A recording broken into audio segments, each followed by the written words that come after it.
सो hey everyone, कैसे हैं आप सब। मेरा नाम है दीपक विश्वकर्मा और आप देख रहे हैं dark legend horror stories YouTube channel, जहां मैं रोज़ आप सभी को डरावनी कहानियां सुनाता रहता हूं। तो कुछ ही दिनों पहले अरुणाचल प्रदेश से, जो कि हमारे प्यारे भारत देश का एक खूबसूरत सा राज्य है, वहाँ से तमे जी ने अपने साथ घटी एक डरावनी घटना के बारे में हमें बताया है।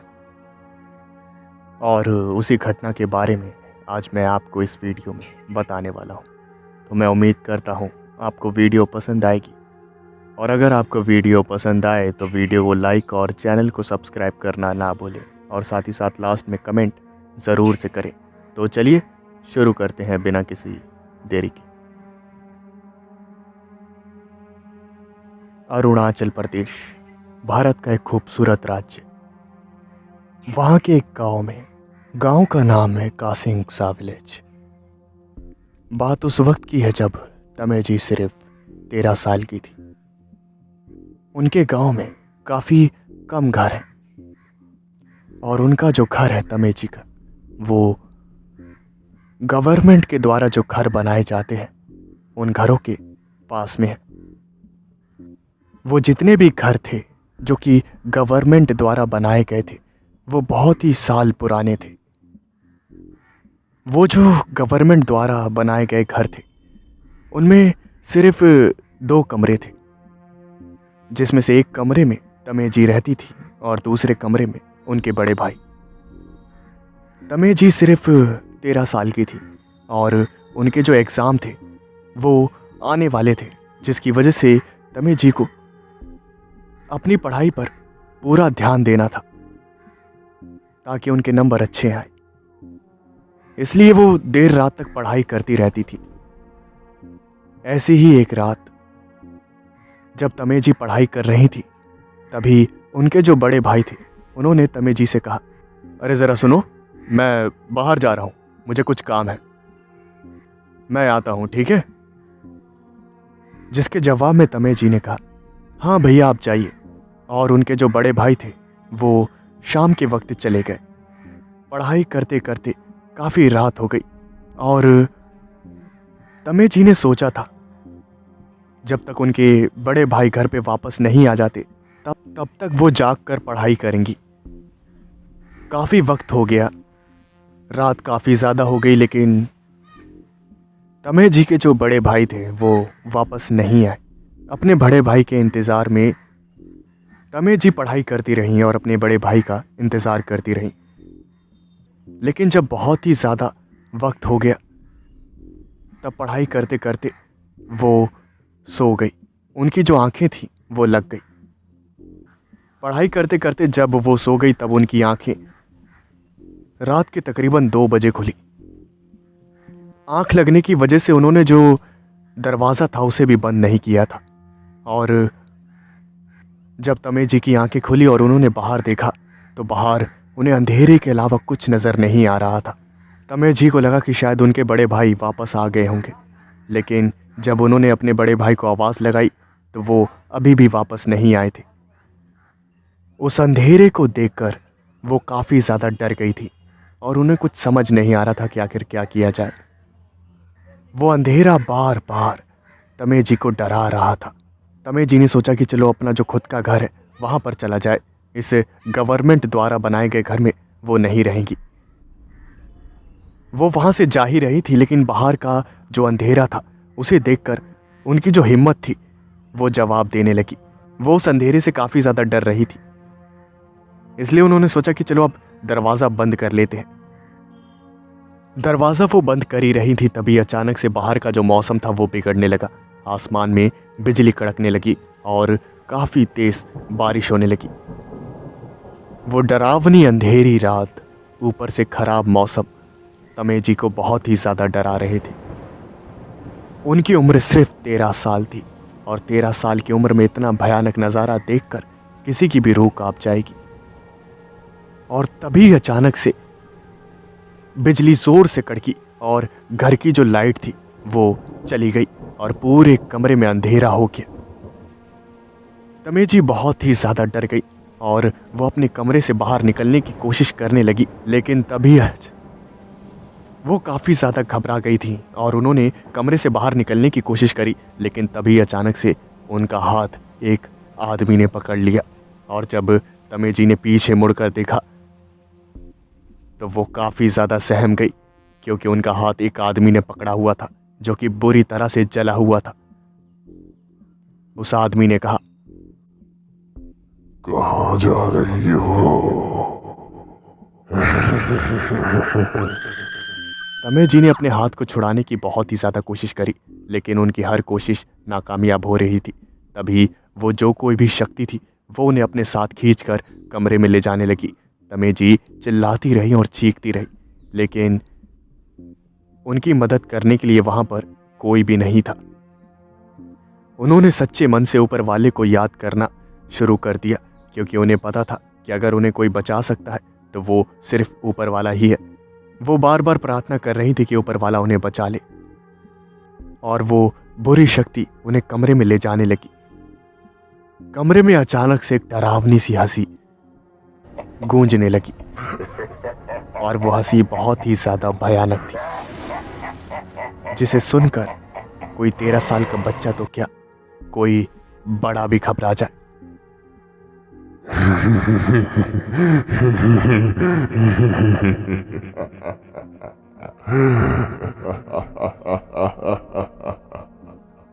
तमेजी घबराकर बेहोश हो गई।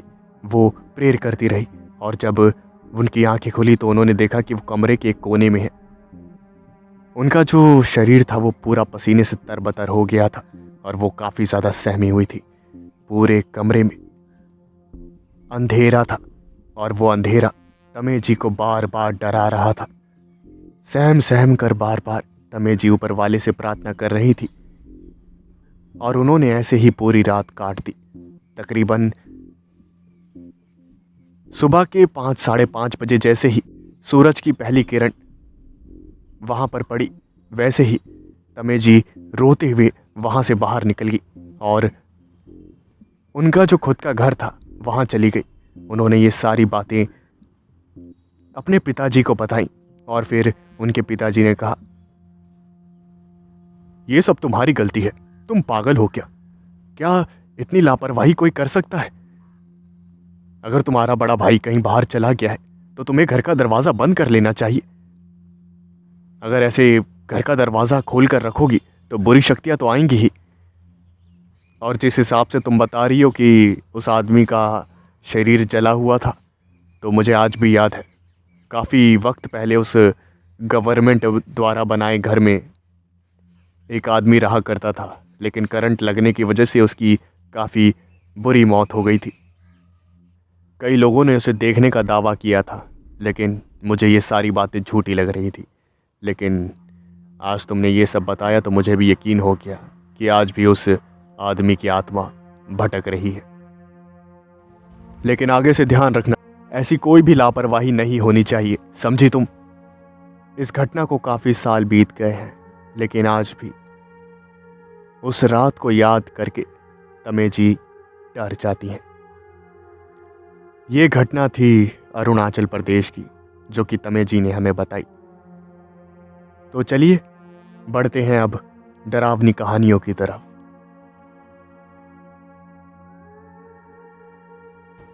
जसिका का सपना था कि वो बिजनेस करे, और इसी सपने को पूरा करने के लिए बड़े होकर उसने एक दुकान खरीदी। वो दुकान बहुत ही ज़्यादा बड़ी थी, और जसिका ने उसे काफ़ी सस्ते दामों पर खरीदा था। आसपास के लोगों का कहना था कि वो जो दुकान है उसमें भूत प्रेतों का साया है, लेकिन जसिका को भूत प्रेतों पर बिल्कुल भी यकीन नहीं था।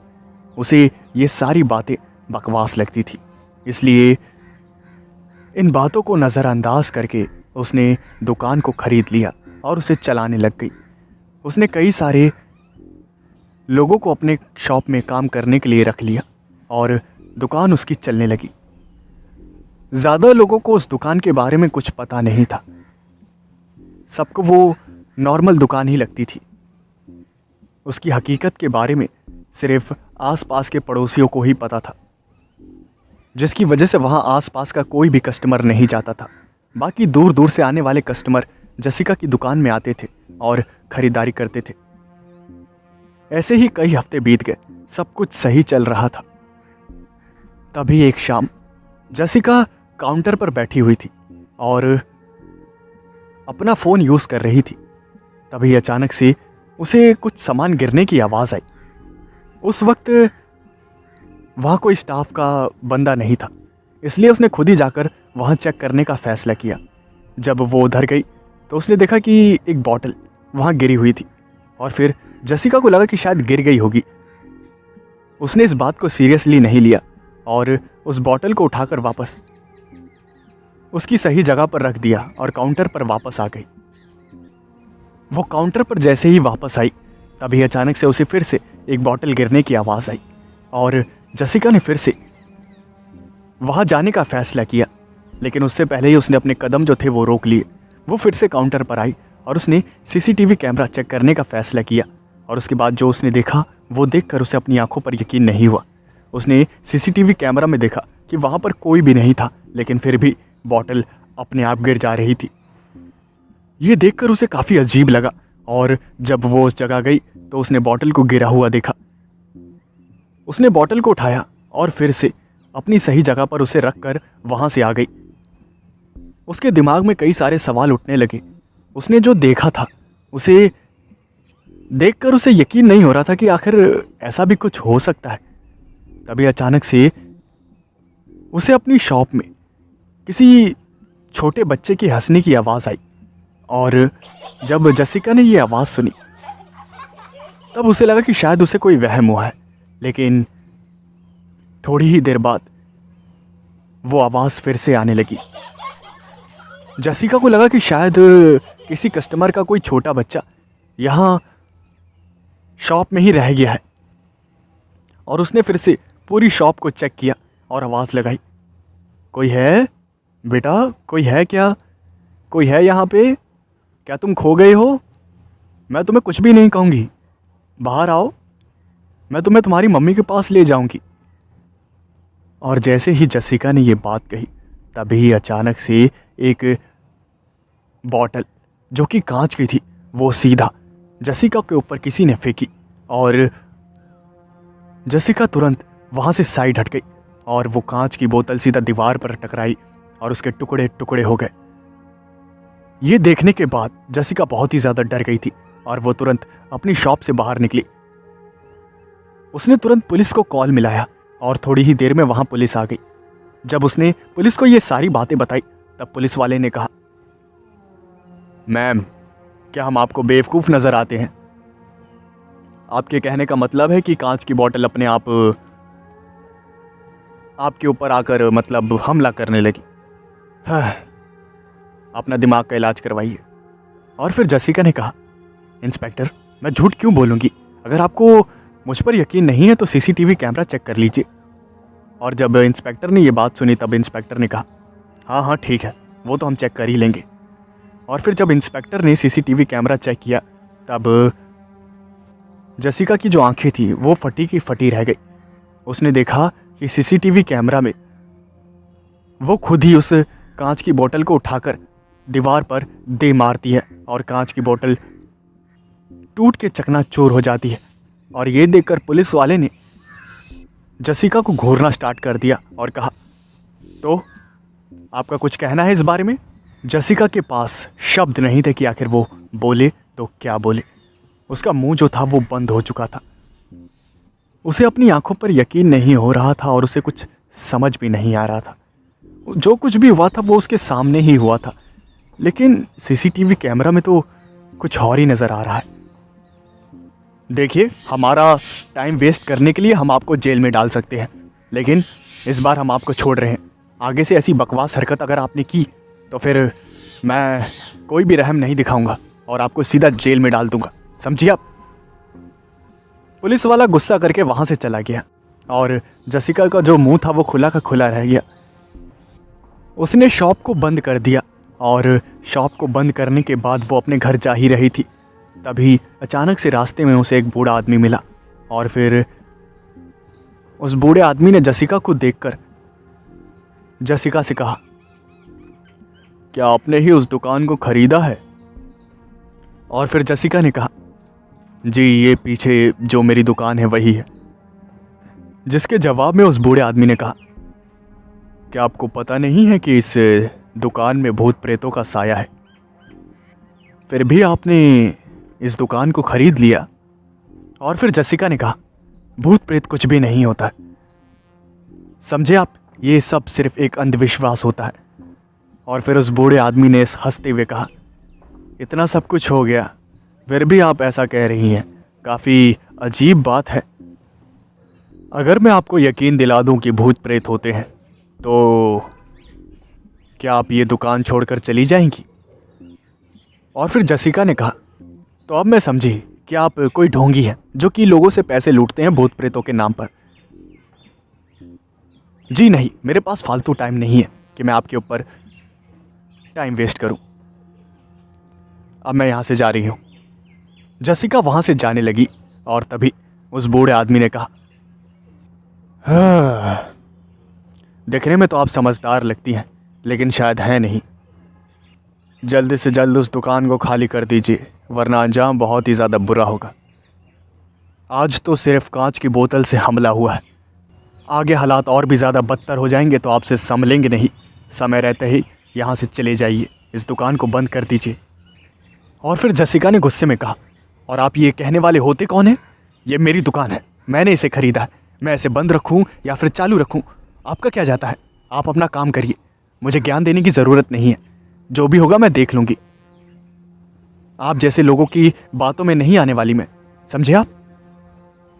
और फिर उस बूढ़े आदमी ने जसिका को मुस्कुराते हुए देखा और हंसते हुए कहा, वुमेन। और ये कह के वो बूढ़ा आदमी वहां से गायब हो गया। और जैसे ही जसिका ने ये देखा तो उसके हाथ पैर जो थे वो डर से फूल गए और वो भागती हुई अपने घर पहुंची। जसिका अपने घर पहुंची, वो काफ़ी ज़्यादा डरी हुई थी।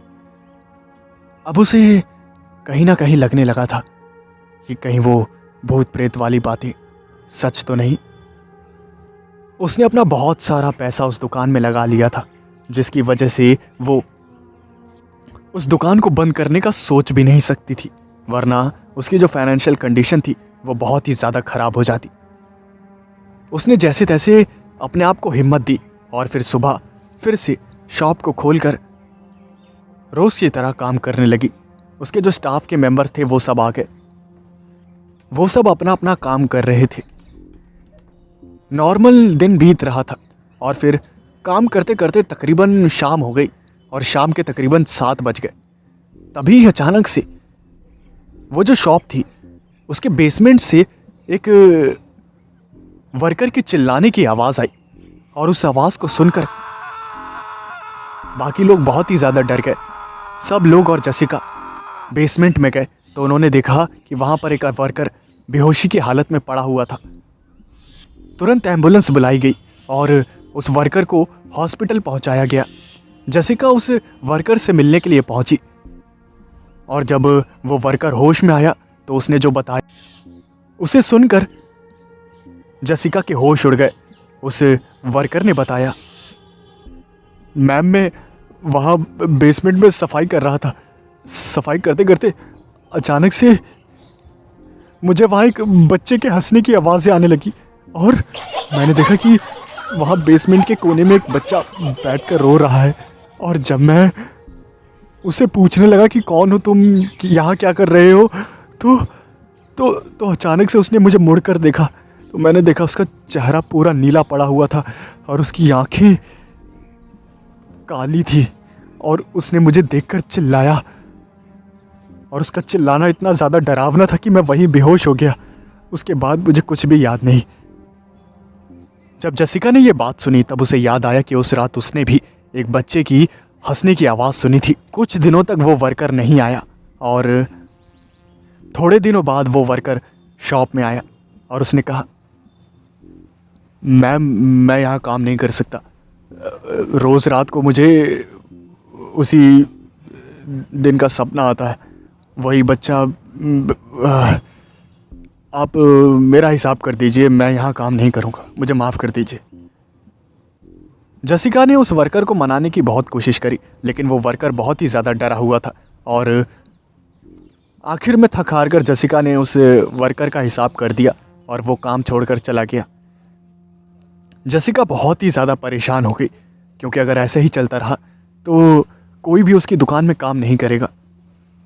उस वर्कर को देखकर 2-3 वर्कर जो और थे उन्होंने भी काम छोड़ दिया। जसिका अपने घर पहुंची और उसे कुछ समझ नहीं आ रहा था कि आखिर अब क्या किया जाए। उसने अपने सारे पैसे उस दुकान को खोलने में लगा दिए थे और उसके पास अब पैसे भी नहीं बचे थे कि वो किसी और काम को शुरू कर सके। धीरे धीरे उस शॉप में और भी डरावनी चीज़ें होने लगी और उन डरावनी चीज़ों की वजह से जितने भी वर्कर थे वो धीरे धीरे काम छोड़कर चले गए और जसिका पूरी तरह से अकेली हो गई।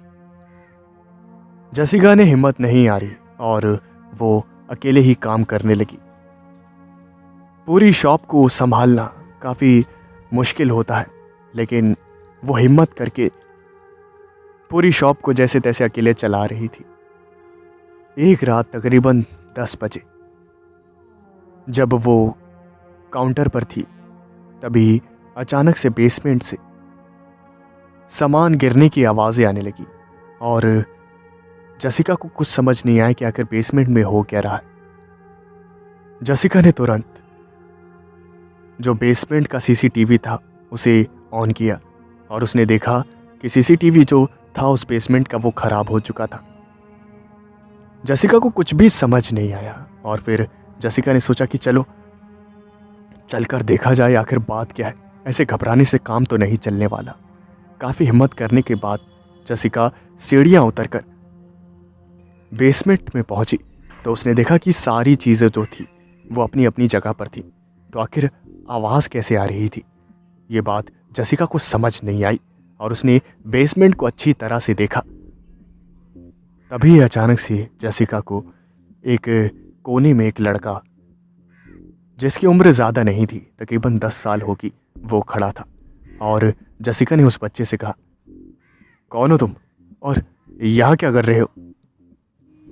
उस बच्चे ने इस बात का कोई जवाब नहीं दिया और जसिका उस बच्चे की तरफ अपने कदम बढ़ाने लगी। जसिका बार बार पूछ रही थी, कौन हो तुम और यहाँ क्या कर रहे हो? मैं तुमसे कुछ पूछ रही हूँ। उस बच्चे ने कोई जवाब नहीं दिया और जैसे ही जसिका उसके पास गई और उसने उस बच्चे के कंधे पर हाथ रखा तो उस बच्चे ने हंसते हुए कहा,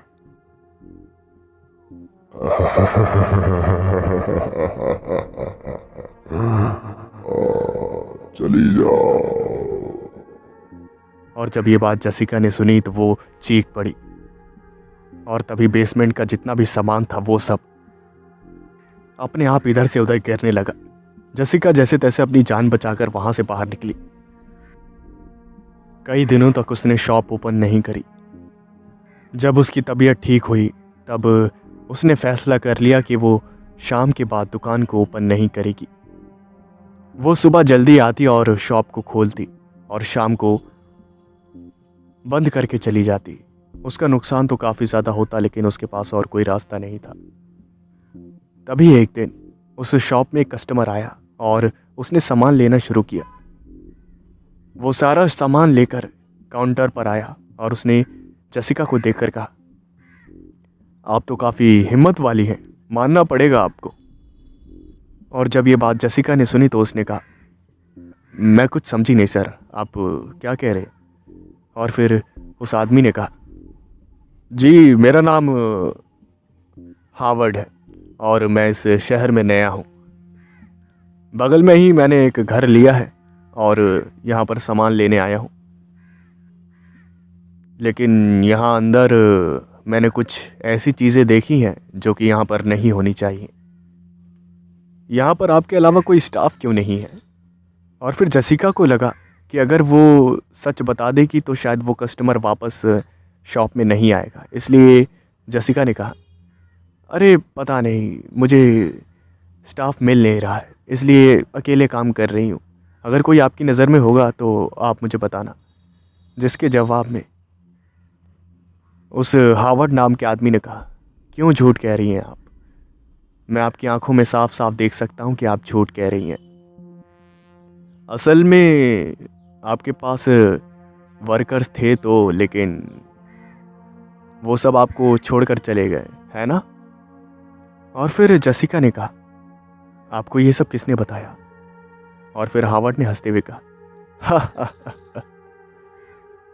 मैं मरे हुए लोगों को देख सकता हूँ और यहाँ पर एक मरा हुआ बच्चा मैंने देखा है। और आप इतने दिनों से शॉप चला रही हैं तो मुझे नहीं लगता कि आपने उस बच्चे को नहीं देखा होगा। और जैसे ही ये बात जसिका ने सुनी तो वो काफ़ी ज़्यादा डर गई और जसिका की आंखों में आंसू आ गए और उसने कहा, हाँ मैंने भी देखा है, उसी की वजह से मेरा सारा स्टाफ भाग गया है। वो बच्चा मुझे भी नजर आया है। और फिर हावर्ड ने कहा, मैं समझ सकता हूं आपकी परेशानियां। बहुत मुश्किल हो जाता है जब हम ऐसे प्रॉब्लम्स में फंस जाते हैं जहां हम कुछ कर नहीं पाते चाह कर भी। और मैं आपको बताना चाहूँगा कि आप मुसीबत जितनी बड़ी सोच रही हैं उतनी बड़ी नहीं है, बल्कि उससे ज़्यादा बड़ी है। और फिर जसिका ने कहा, आप ये क्या कह रहे हैं? मुझे समझ नहीं आ रहा। मुसीबत जितनी हम सोच रहे हैं उतनी बड़ी नहीं है, और भी ज़्यादा बड़ी है। कहने का मतलब क्या है आपके? और फिर हावर्ड ने कहा, मैं आपको बताता हूँ। यहाँ एक नहीं बल्कि दो आत्माएं हैं और वो दोनों काफ़ी ज़्यादा गुस्सैल हैं। जैसे जैसे दिन बीतते जा रहे हैं उनका जो सब्र का बांध है वो टूटता जा रहा है। वो धीरे धीरे अपनी शक्तियों का और इस्तेमाल करेंगी और मुझे नहीं लगता कि आपको ज़्यादा दिन इस शॉप में रहना चाहिए। वैसे ये शॉप आपने किससे खरीदी? जिसके जवाब में जसिका ने कहा, मैंने एक आदमी से खरीदी और अब पछता रही हूँ कि आखिर मैंने क्यों खरीदी। और फिर हावर्ड ने पूछा, तो आपने इस दुकान को खरीदा, कितना दाम दिया आपने इस दुकान का? और फिर जसिका ने कहा, मैंने इस दुकान के $50,000 दिए। जैसे ही ये बात हावर्ड ने सुनी तो उसने कहा, हाँ मैं समझ गया, इतनी बड़ी दुकान और सिर्फ $50,000। जिस किसी ने भी आपको ये दुकान बेची है उसने दुकान नहीं है बल्कि अपनी मुसीबतें बेची है। क्या आपने कभी सोचा नहीं कि इतनी बड़ी दुकान आखिर कोई $50,000 में क्यों देगा भला? और फिर जसिका ने कहा, मुझे अब कुछ समझ नहीं आ रहा कि आखिर अब क्या करूं मैं। और फिर हावर्ड ने कहा, देखिए मुझे तो लगता है कि आपको ये जो दुकान है उसे बंद कर देना चाहिए और कहीं और अपनी शॉप को खोलना चाहिए, वरना मुझे नहीं लगता कि ज़्यादा दिन आप इस शॉप में टिक पाएंगी। आपकी जान को खतरा हो सकता है। जसिका रोने लगी और उसने रोते हुए कहा, मैं ऐसा करूं भी तो कैसे करूं? मैंने अपने सारे पैसे यहाँ पर लगा दिए सामान खरीदने में और इस दुकान को खरीदने में। अब मैं भला कैसे दूसरा काम स्टार्ट करूं? और फिर हावर्ड ने कहा, मैं समझ गया, आप कुछ ज़्यादा ही परेशान हैं। वैसे आप रोइए मत, मेरे पास एक और रास्ता है। हमें इस जगह को पवित्र करना होगा और उसके पहले हमें आत्माओं के बारे में जानना होगा कि आखिर ये है कौन। क्या आप मुझे बता सकती हैं कि जिस किसी से भी आपने इस दुकान को खरीदा वो कौन है और कहाँ रहता है? और फिर जसिका ने कहा, हाँ मुझे याद है, उनका घर यहाँ से ज़्यादा दूर नहीं है। और फिर हावर्ड ने कहा, तो शॉप बंद करने के बाद आप मेरे साथ चलेंगी? जसिका के पास कोई और रास्ता नहीं था और जसिका ने कहा, हाँ ठीक है, मैं चलूँगी आपके साथ।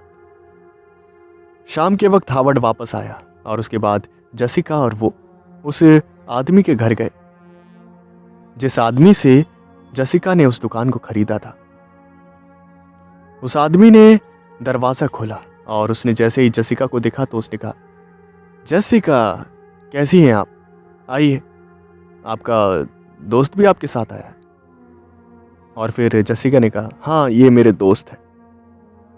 हावर्ड और जसिका उस बूढ़े आदमी के घर में चले गए और उसके बाद उस बूढ़े आदमी ने जसिका और उस आदमी को सोफे पर बैठाया। हावर्ड ने कहा, देखिए मुझे बातें घुमाने का शौक नहीं है। क्या आप मुझे बता सकते हैं कि आपने जसिका जी को वो शॉप इतने कम दामों में क्यों बेची? जैसे ही ये बात उस बूढ़े आदमी ने सुनी तो उसके माथे पर पसीना आ गया और उसने कहा, अरे वो मेरे पास बहुत ही ज़्यादा प्रॉपर्टी है और मुझे पैसों की इतनी ज़रूरत नहीं है। इतना बूढ़ा हो गया हूँ और इतने पैसे लेकर मैं कहाँ लेकर जाऊँगा भला। और फिर मैंने जसिका जी को देखा, काफ़ी मेहनती हैं, कुछ करना चाहती हैं अपनी ज़िंदगी में, इसलिए इन्हें सपोर्ट करने के लिए मैंने वो दुकान सस्ते दामों पर बेच दी। और फिर हावर्ड ने कहा, अच्छा ये बात है, आप तो काफ़ी अच्छे मालूम पड़ रहे हैं, लेकिन आज के इस कलयुग में ऐसा भला कौन करता है? कहीं कुछ दाल में काला तो नहीं? और फिर उस बूढ़े आदमी ने कहा, ये तुम क्या बकवास कर रहे हो? मेरे घर में आकर मुझसे ही बदतमीजी कर रहे हो। जसिका, ये क्या है? एक तो मैंने इतने सस्ते में दुकान तुम्हें देकर तुम पर इतना बड़ा एहसान किया और बदले में तुम इस आदमी को लेकर आई हो मेरे घर में, और वो भी मुझे बेइज्जत कराने के लिए। और फिर हावर्ड ने कहा, जब आप बेइज्जत करने वाला काम करेंगे तो बेइज्जत तो होंगे ही। कोई नहीं, आप सच मत बताइए, हम किसी और रास्ते से पता कर लेंगे। चलिए जसिका जी। हावर्ड और जसिका वहाँ उस बूढ़े आदमी के घर से आ गए और उसके बाद जसिका ने कहा, ये आप उनसे ऐसे कैसे बात कर रहे थे? वो नाराज हो गए और अब हम क्या करेंगे?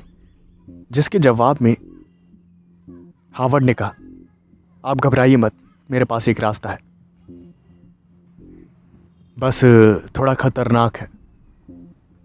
जसिका ने कहा, चाहे जितना भी खतरनाक हो, मेरे पास और कोई रास्ता नहीं है, आप बस बताइए करना क्या है। और फिर हावर्ड ने कहा, हमें रात में उस दुकान में जाना पड़ेगा और रात में उन आत्माओं से बात करनी पड़ेगी कि आखिर वो कौन है, कहाँ से आई हैं और उस दुकान में क्यों बस गई हैं।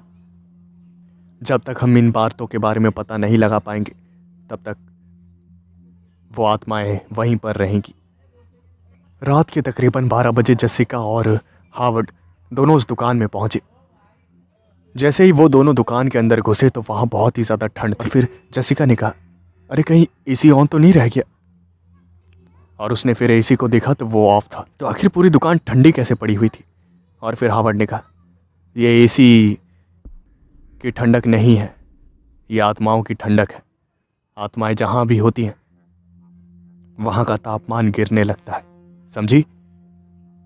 और तभी बेसमेंट में से किसी बच्चे की हंसने की आवाज़ आने लगी और फिर जसिका ने घबराते हुए कहा, यही आवाज़ है उस बच्चे की।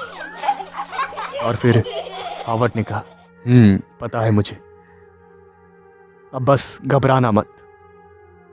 हावर्ड कुछ स्पेल कास्ट करने लगा और उसके बाद उसने कहा, जो कोई भी है यहाँ पर हमारे अलावा वो यहाँ पर आए और हमसे बात करे। थोड़ी देर तक वहाँ पर कुछ भी नहीं हुआ और फिर हावर्ड ने फिर से कहा, जो कोई भी है यहाँ पर हमारे अलावा वो यहाँ पर आए और हमसे बात करे। तकरीबन 5 मिनट तक कुछ भी नहीं हुआ और फिर हावर्ड ने गुस्से में कहा, तुम जो कोई भी हो यहाँ सामने आओ, वरना अंजाम बहुत ही ज़्यादा बुरा होगा। और जैसे ही ये बात हावर्ड ने कही तो अचानक से कांच की बोतल हावर्ड के ऊपर किसी ने फेंकी और वो कांच की बोतल सीधा हावर्ड की बॉडी पर लगी और उसे चोट लग गई। हावर्ड को कुछ समझ नहीं आया और जसिका चिल्लाने लगी। थोड़ी देर बाद वहां एक बच्चा आया। उस बच्चे का पूरा चेहरा नीला था और जसिका ने कहा, यह बच्चा कौन है? ये तो वही है जिसे मैंने पहले देखा था। और फिर हावर्ड ने कहा, उसके पास मत जाना, वो मर चुका है, वो एक आत्मा है, वो तुम्हें नुकसान पहुंचा सकता है। और फिर हावर्ड ने कहा, और कौन है यहां पर? मुझे और किसी के भी होने का एहसास हो रहा, जल्दी यहां पर हमारे सामने आओ। और तभी वहां बेसमेंट के अंदर से एक औरत निकली जिसका सर फटा हुआ था और उसका पूरा जो मुंह था वो खून से सना हुआ था। और जसिका उन दोनों को देखकर चीखने चिल्लाने लगी। और फिर हावर्ड ने कहा, चिल्लाना नहीं है, समझी तुम?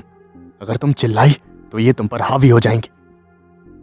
जसिका ने जैसे तैसे अपना मुंह बंद किया और वो दोनों वहां आ गए।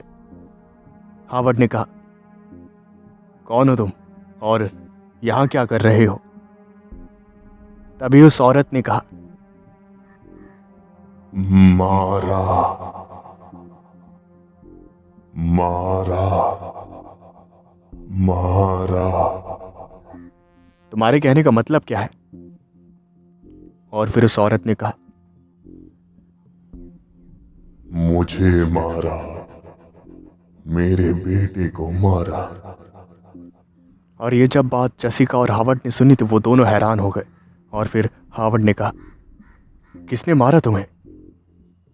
और फिर उस औरत ने कहा, मेरे पति ने मुझे मारा, और जब मेरा बेटा मुझे बचाने के लिए आया तो उसने मेरे बेटे को भी मार दिया।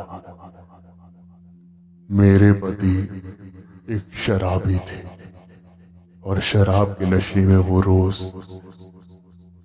मुझे और मेरे बेटे को मारते थे। ये दुकान पहले उन्हीं की थी। एक रात वो घर नहीं आए और मैं उन्हें ढूंढती हुई हमारे बेटे के साथ दुकान में आई तो मैंने देखा बैठकर दारू पी रहे थे। और जब मैंने उन्हें ये सब करने से मना किया तो उन्होंने मेरे साथ हाथापाई करी, और हाथापाई में उन्होंने मुझे और मेरे बेटे को मार दिया। और इसी दुकान के बेसमेंट में हमारी लाशों को दफना दिया ताकि किसी को हमारे बारे में कुछ पता ना चल सके। और फिर जब ये बात जसिका और हावर्ड ने सुनी तो उनकी आंखों में आंसू आ गए। और फिर हावर्ड ने कहा, तो तुम्हें मुक्ति नहीं मिली? तुम क्या लोगी यहां से जाने का? और फिर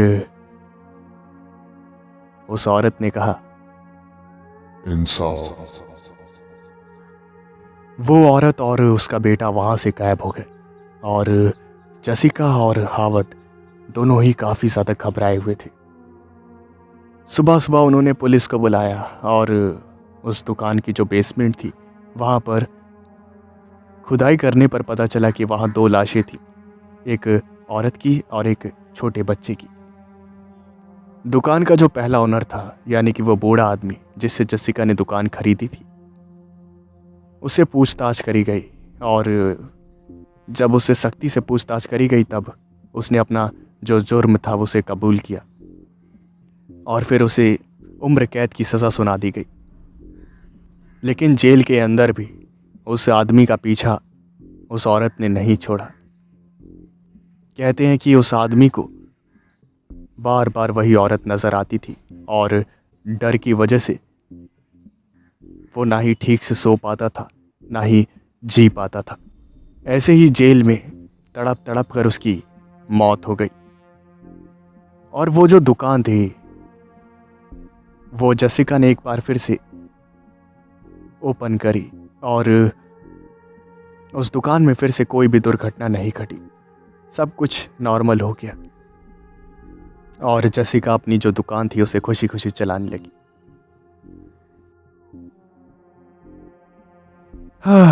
तो मैं उम्मीद करता हूँ आपको कहानी और आवाज़ पसंद आई होगी। तो अगर आपको कहानी और आवाज़ पसंद आई तो वीडियो को लाइक कर देना और चैनल को सब्सक्राइब कर देना। कमेंट करके ज़रूर बताना। मैं मिलता हूँ आपसे नेक्स्ट वीडियो में। Thanks for watching.